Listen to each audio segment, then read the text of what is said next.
everyone. I hope you had a great week despite all the rain. It's been nice and cool though, so I guess it's not all bad. My name is Ifwa Akwa Harrison. Now, in News Generation today, head of the $156 million sanitary pad issue, well, we'll be telling you more about it and of course having a discussion with some of you about the policy. Ramadan is here again. This time we explore how some of you cope fasting for 30 days in school. And how good is your memory?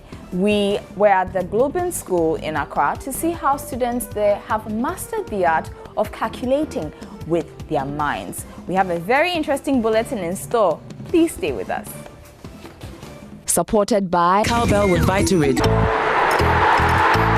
Remember, we're on social media. Catch us on facebook.com/NewsGenerationGH. Also find us on Twitter at NewsGenGH.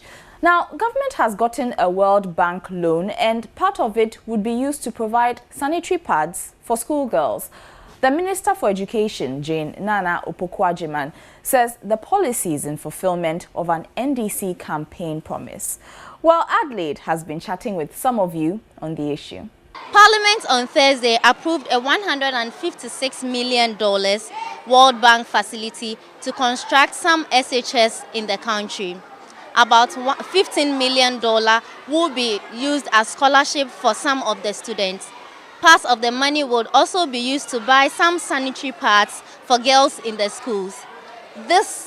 Some Ghanaians have raised concerns. I am joined here by some pupils from the Globin School to do a discussion on this issue. I know you've heard of the issue about governments using a loan from the World Bank to buy sanitary pad for girls in SHS. So what do you think about this issue? For me, I think the government should not channel their money into buying the sanitary pad for the young girls. This is because since the young girls are not paying for the pads, they may import fake sanitary pads for them, which may lead to infections on the vulva of the young girls.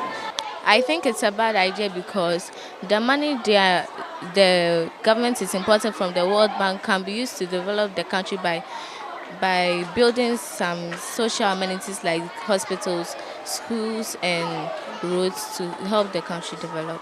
I suggest that the government should build factories to produce these sanitary pads rather than importing them from other countries. This money, known as the grants, can be sent to other countries which will produce income for them. I think that the government, when they build the factories here, it will reduce unemployment and its attendance problems in the country. So what do you think the money should be used for? I think the money can be used to pay teachers in rural areas to make them teach well in order to promote national development. Through research, they have seen that a lot of girls in the rural areas, when they menstruate, like during their menstrual periods, they don't go to school. Do you think one can miss class because the girl is in her menstrual period? No, please. Because even before the sanitary pads came, some people who stayed in the village were using rags, clean rags and things when they had their period. So I think it's not something they should use as an excuse not to go to school.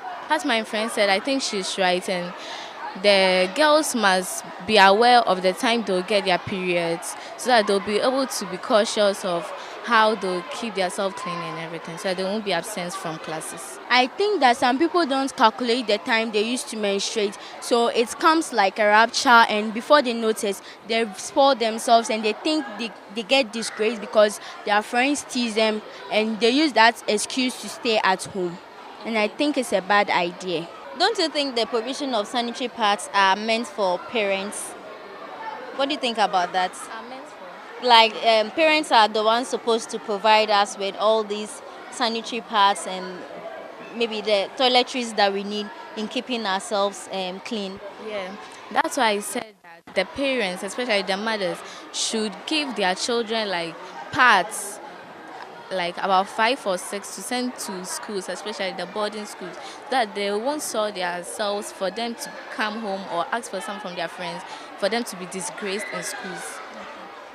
Yes, I think the parents should provide them the sanitary pass. But it's not every time that will depend on our parents to buy everything we need. You can also save and buy the sanitary pass. So in conclusion, you girls are telling me that the government shouldn't channel the money in buying sanitary pads. Okay. So from Globin School, Adelaide Inti, News Generation. Let's definitely continue the discussion online. Remember, we're on facebook.com/News Generation GH. Can you fast from dawn to dusk each day for 29 or 30 days straight? Well, the Islamic festival Ramadan is with us once again, and Muslims in Ghana are fasting. So what happens if you have to attend regular classes during this period? Our reporter, Shay Adam, has been finding out. It has been 1 week and still counting in this month of Ramadan, and students here fast and write their exams as well. So how it's like fasting and writing exams, I'll be finding out from them soon. It is fast approaching 6 p.m. and Rashida is briskly preparing to break the fast with her colleagues. Because Rashida and her friends have been fasting since dawn, and it is now time to prepare some of these dishes to be used for breaking the fast. These are the various delicacies most Muslims in Ghana eat, especially during the month of Ramadan. The experience of fasting on campus here is interesting, but not without challenges. Some people are there who are quite lacking and then have difficulties maybe getting to break their fast and then eating before fasting, and also having to wake up early. Some are not used to it. Then the learning, then school activities, they are all fatiguing and then tiring. They are challenges to our fasting. All Muslims are required to fast in this month of Ramadan, even these young people. But Rashida says some Muslims are exempted from fasting for certain reasons. In Islam, at a particular age, you are fit to like pray, and then at that age you are also not all that fit, but maybe fit to fast. It's something you must do. It's part of what you just have to do as a Muslim. At our age, we are quite grown, like being in SHS, we are grown, and then it's grooming us for the future. You see, to understand the position of those who don't get, it's something that is just a training process. There are some particular people with ulcer and then maybe some kind of diseases that will affect them when they fast, so they are sick. And then the female who are in their menstruation period are not to fast because you can't pray, and then fasting without prayers is no. So females in their menstruation period can't fast, and then those who are sick, and then sometimes pregnant women. These students have been fasting for the past week, and it's examination week as well. But for Bilkis, fasting is a spiritual exercise, and they are coping during examination. Fasting is like a spiritual exercise, so most often when you're doing it, it's different from like being hungry. When you're fasting, you don't feel hunger or anything like that. Sometimes it could be quite, but it's quite normal. We cope with it. Rather helping us, because we wake up very early at dawn, to eat before the fasting begins. So most often when we wake up at dawn, for instance, we get to learn before we come to school in the morning to write the exams. Fasting with exams, this is the first time, but it's all right. It's like a spiritual exercise, and then we are used to it. Our body is quite used to it. It's just that sometimes we are fatigued when having to learn and then write with the pressure, but in all, it's good. Though fasting is an act of worship, waking up at dawn every day may cause fatigue, apart from having to learn with hunger.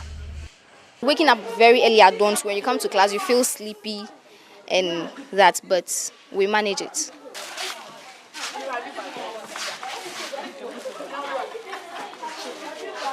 How are you coping with the Ramadan fast? Let us know on facebook.com/newsgenerationgh. It's time to find out what else is making news on the local scene. Here's Local News Round.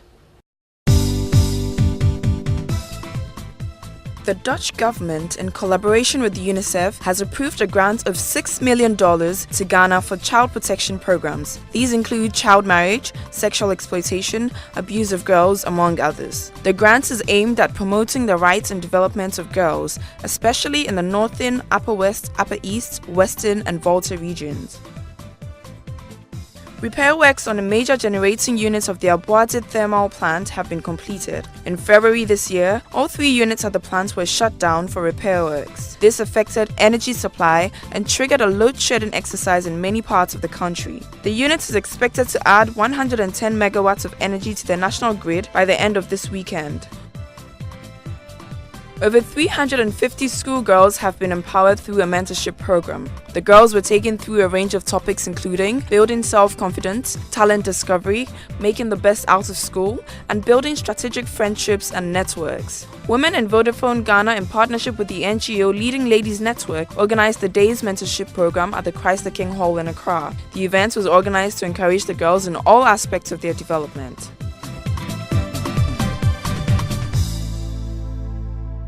The first World Cup was played 84 years ago, but since then, no African team has progressed beyond the quarterfinals. This year's story hasn't been any different. All 5 African teams are already out of the tournament. So we ask, will an African team ever win the World Cup?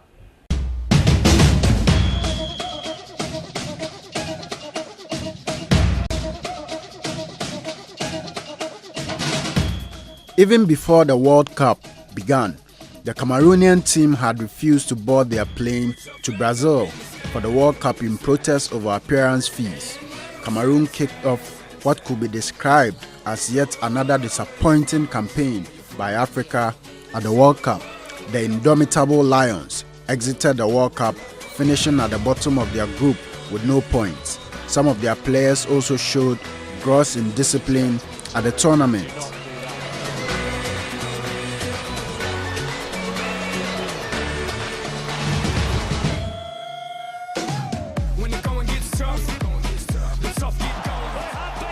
The Elephants of Ivory Coast also failed to make a mark after qualifying for the 3rd successive World Cup. Tagged as the Golden Generation, the Ivorian team has failed to match their tag with a befitting performance, failing for 3rd time at the World Cup. The team has been knocked out of the group stages in its past 3 World Cup appearances. Ghana, after 2 impressive showings at the World Cup, finished at the bottom of their group after losing 2 out of 3 matches. The Black Stars World Cup campaign was also hit with a number of controversies ranging from row over appearance fees coupled with indiscipline in camp. Nigeria and Algeria managed to progress from the group stages, but the 2 also failed to make it to the last 8. There were also reports that the Super Eagles boycotted a training session over unpaid bonus.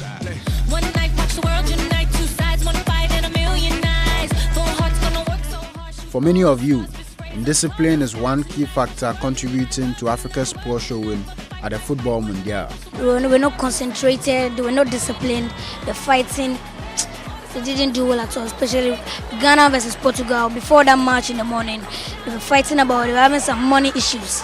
So when they came back, they were not concentrated. I don't think they did well. And with Cameroon, same issues. They were not serious, they came, weren't disciplined. They tried their best, but what they did, especially like Cameroon, there was no unity, no peace, no teamwork. So somehow I didn't like the performance of African teams. The Europeans and the South Americans learn from their lessons, but we the Africans, we don't really learn from our lessons. So we think that should be corrected, that Africans should always learn from any wrong thing they do. Cameroon and Ghana were fighting over money. Ivory Coast, I don't even know what they were doing on the field.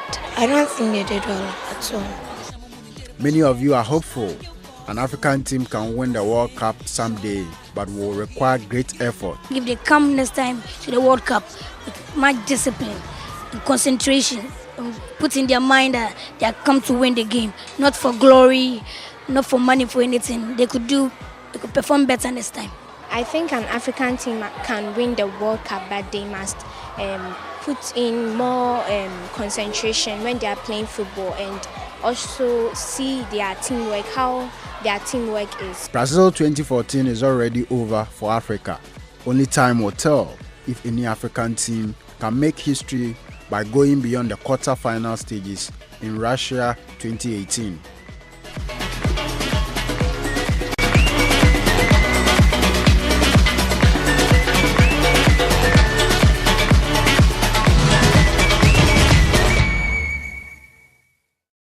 Now, still in the world of sports, former sports minister Elvis Efriankra has been reassigned to the presidency. This comes after Ghana was kicked out of the World Cup group stages. So, what's up with that? I think that the minister should be sacked because to me, he's seen as incompetent. He cannot do anything in the ministry. So I think that he should be sacked so that he will learn his lesson, so that an experienced person will come and fill his place.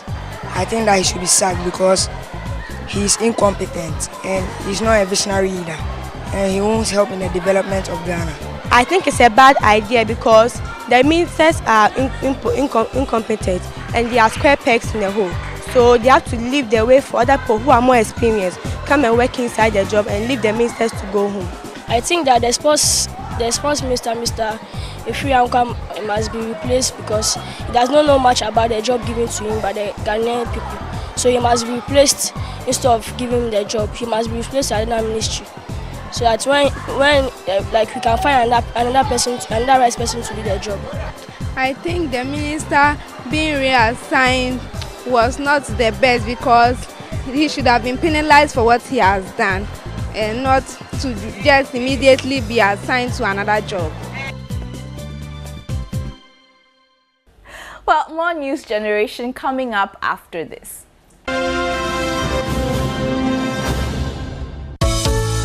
When your kids need it all, there's only one drink that's got it. Cowbell Chocomalt. It's got the delicious taste of chocolate, the nourishment of malt, the all-round goodness of milk, and sugar for energy, all in one sachet. All I add is water, hot or cold. Now, that's real value. And that's real teamwork. Cowbell Chocomalt, 4-in-1 value with a great new taste.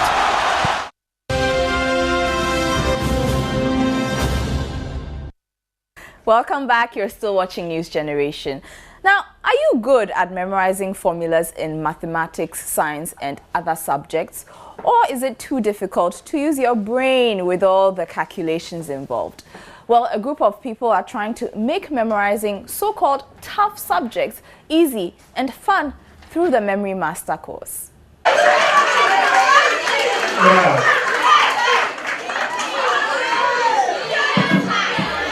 These are JHS 1 and 2 pupils of Globin School in Accra. They are testing their abilities to calculate and memorize things with their brains. They are having a quiz competition to test how quick they can memorize and recall topics and formulas they are taught in class without the use of a calculator. The goal of the quiz was not to decide who comes first, but rather let them appreciate the need for them to use their imaginations to solve issues. Horse, pepper, cheese, flour, butter, candy. Able to tell us all the things. The Memory Master course is organized by the Brain Development Institute.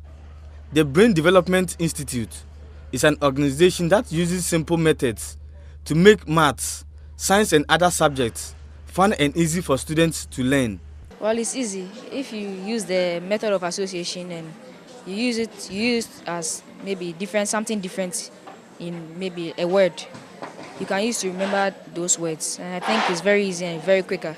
In something like mathematics, if maybe like you want a quicker way of calculating something, I think it's quicker because maybe there's no more time and you also need to hurry up so you can write it, you can memorize it quicker, and I think it will be very, very helpful.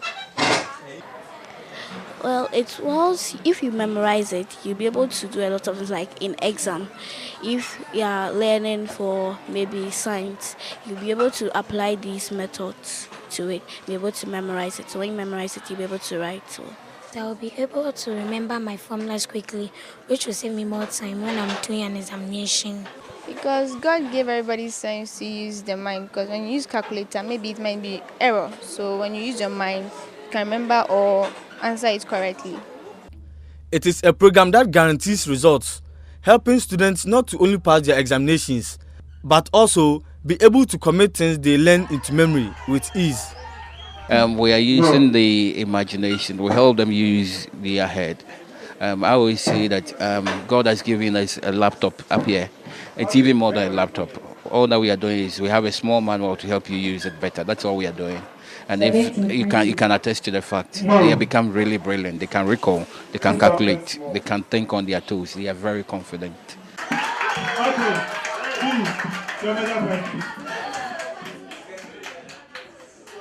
Well, let's move away from Ghana now. How many hours do you estimate you spend at school each week? 40? Well, Brazilian children only spend an average of 20 hours a week in school. They are in class for about 4 hours each day. Crazy, right? Well, here's more on formal education in Brazil.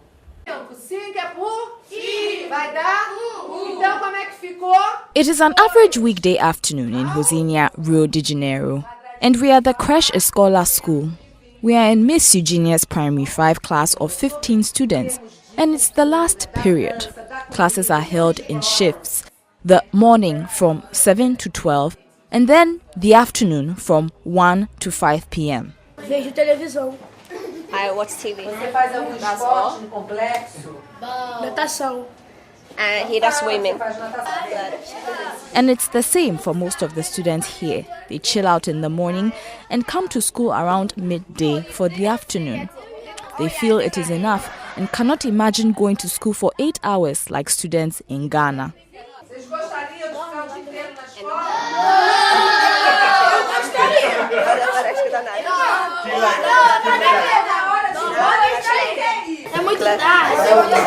I don't think it's a great idea. It doesn't leave you much time to do other stuff. The Brazilian educational system is divided into 3 levels: fundamental, intermediate, and higher education. This is a fundamental class, and it is compulsory for all children between 7 and 14 years. Miss Eugenia, who has been a teacher for over 30 years, explains the curriculum. Students start primary school at 6 for a 9-year basic education.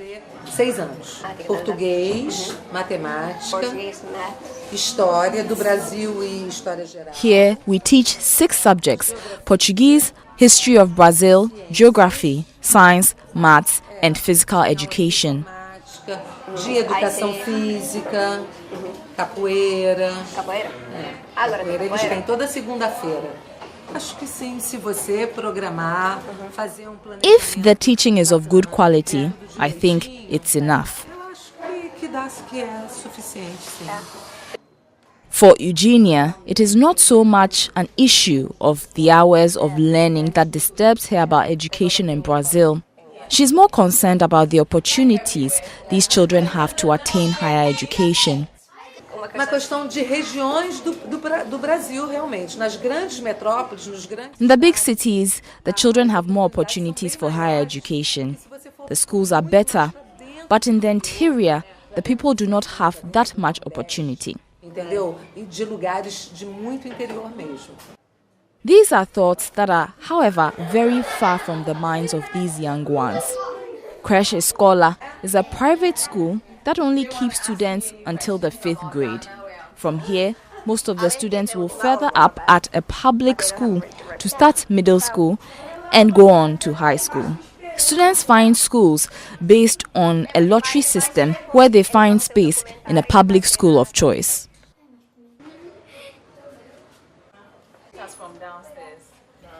So how would you like to spend 4 hours in class? Let us know. You know where to go. The death of 3 Israeli teens who went missing for some days has increased tensions between Israel and Palestine.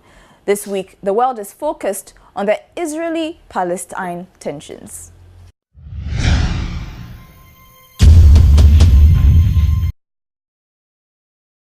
Three Israeli teenagers disappeared for more than 2 weeks and were found dead only last Monday.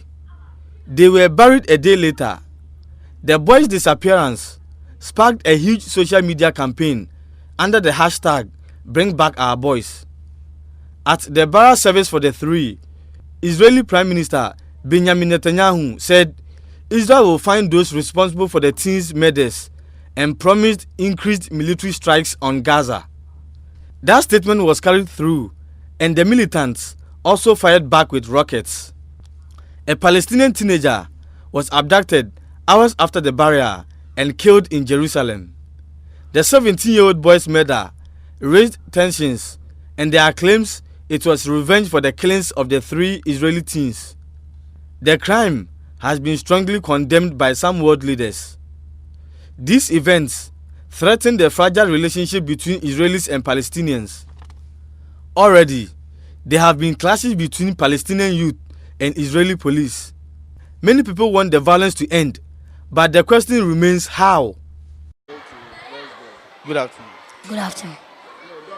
They must make a dialogue so that it can bring peace and unity. I think they should call representatives from both sides so that they can decide what they don't like about these people and what they like about these people. And so that they'll be told that they should stop, that the case will be settled amicably. I think that the UN government should come inside so that they can know whether this side is good and this side is bad, so that they will all understand each other well. So when there is a misunderstanding, the UN can come inside again, because the UN is full of the other countries. So we don't want any other world to come inside, to come and interfere our peaceful life in mind. They have to see to it that the citizens of the 2 countries are asked the problem and how to solve it. They have to advise them that they should cooperate and have good minds with each other, and have good relations with each other, so that the peace will reign in the 2 countries. You have to call them and talk to them about what is happening and educate them on the causes and effects of the fight.